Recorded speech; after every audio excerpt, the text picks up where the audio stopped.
The information content was a measure to define how much contribution in knowledge increase does a symbol deliver. So how much information is encoded in one symbol.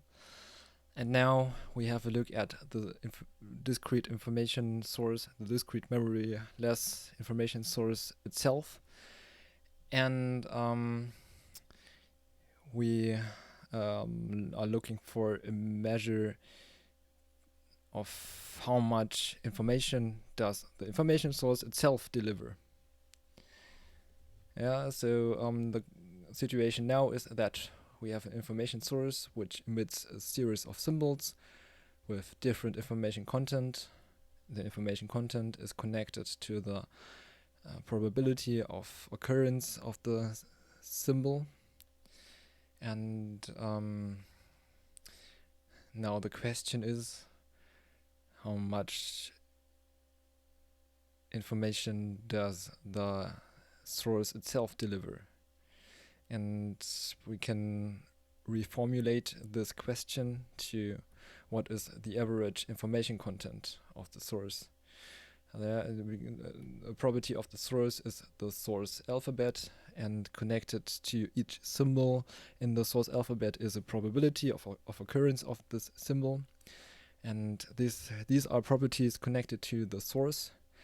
And now we can average the information content of each symbol, and then we get a measure of the total information which a source delivers.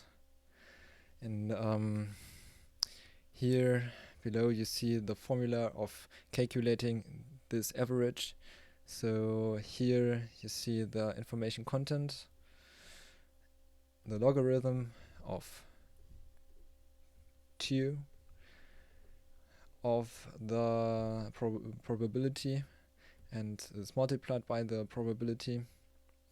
Yeah, so actually this is not only the average, it is actually the expectation value, but this is in fact the average.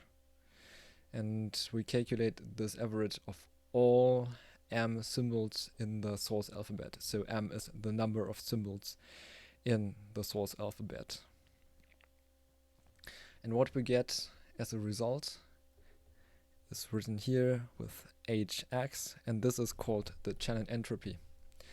So this is our formula for the Shannon entropy, and the Shannon entropy is our measure of how much information does source deliver.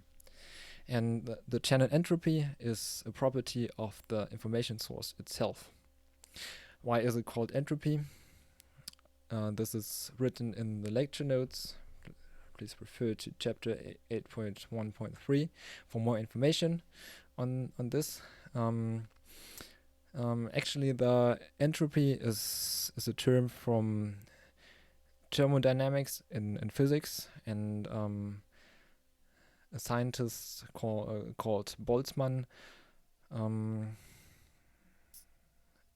researched the entropy in thermodynamics, and he discovered a formula which looks very similar like this one. It also contains a probability and a logarithm, and yeah, but of course we are not in thermodynamics here, we are in information theory, but the formula looks very similar, so we also call it entropy.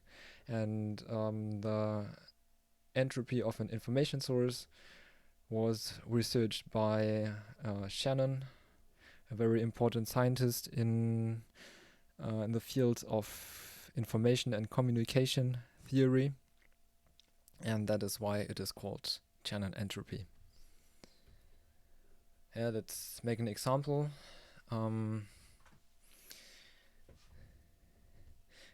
One example is a byte, and this is a very good example for an a discrete memoryless source. So you know that 1 byte consists of 8 bits, but we will come to this at the last step, you see here. So the first fact is, if you have a byte, if you have just a byte given, then you actually don't know what symbol will be emitted next.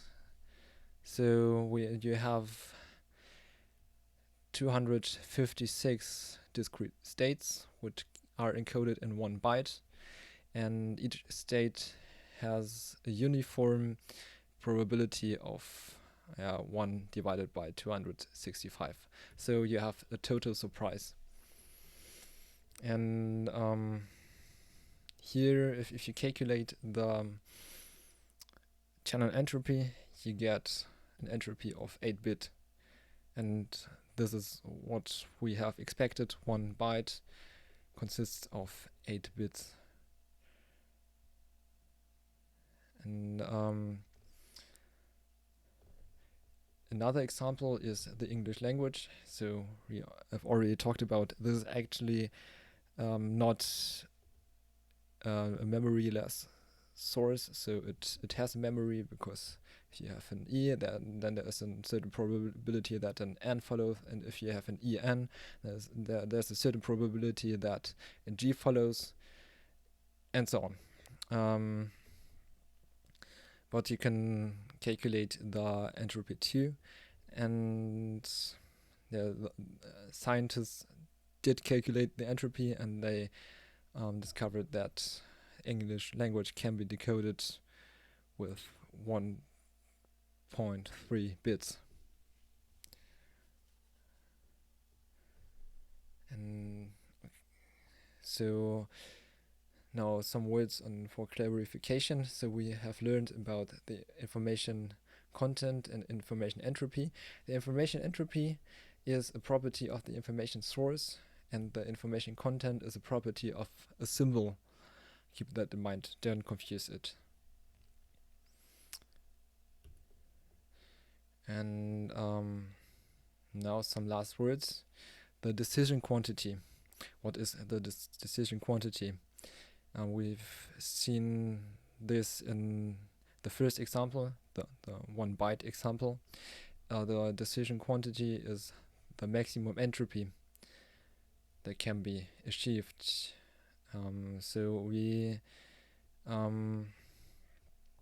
want to find the maximum of the Shannon entropy by choosing proper values of symbol occurrence probabilities. And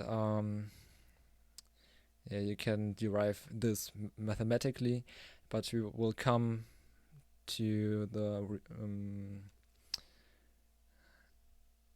point that all probabilities of all symbols must be distributed uniformly. So the probabilities are equal for all symbols, and this is the total surprise. So you don't know what symbol is emitted next by the discrete memoryless source, because all probabilities are equal and all symbol probabilities are uniformly distributed. And this matches our first thoughts on this topic. So if you have a total surprise, you get maximum information content and you get maximum entropy. And if we derive this here, then we see that the decision quantity is just the logarithm to the base of 2 of the number of all symbols in the source alphabet.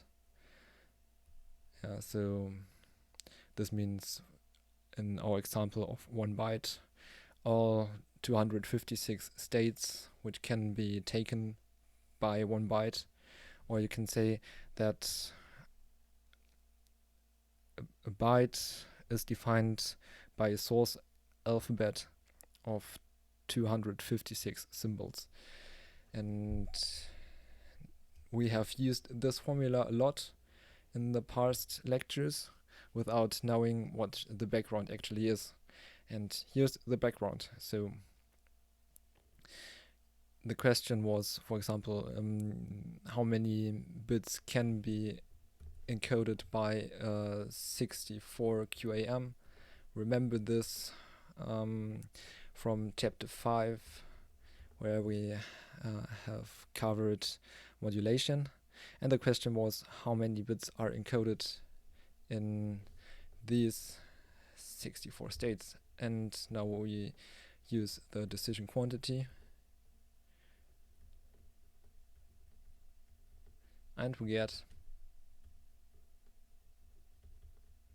exactly 6-bit. This is the formula that we have already used, and now here is the background.